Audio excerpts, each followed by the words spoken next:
So as a lead technician, my day-to-day is a lot of scheduling my technicians, things to do, PM type stuff, and also reactive maintenance and proactive maintenance. Trying to keep the line going and identify problems before they happen.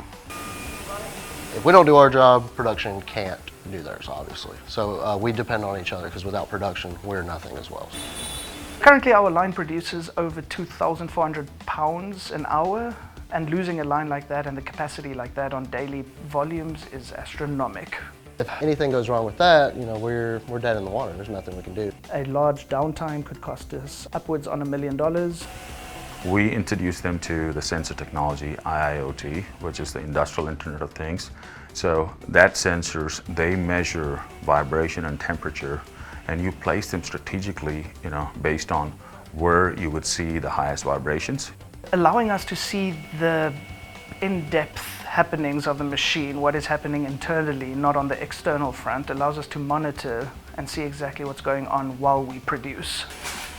So they have access to the real-time data that they can see any given time. So if they're getting a spike or if there's any kind of temperature spike or vibration, they can immediately go and look at what's going on. So not only avoiding breakdowns, it also allows us to push our limits on the upper end. It helps me to also plan maintenance. If I need to swap the oil, I can say, hey guys, about a week, I need to turn the line down and change this oil. 90 to 95% of the manufacturers in the US is small and medium manufacturers, and they more often than not don't have the right resources. Our mission is to help them educate what's out there, how they can take advantage of that to improve their operations and gain more competitive advantage. Everyone's continuously innovating. If you don't stay up front of the curve, you'll get left behind.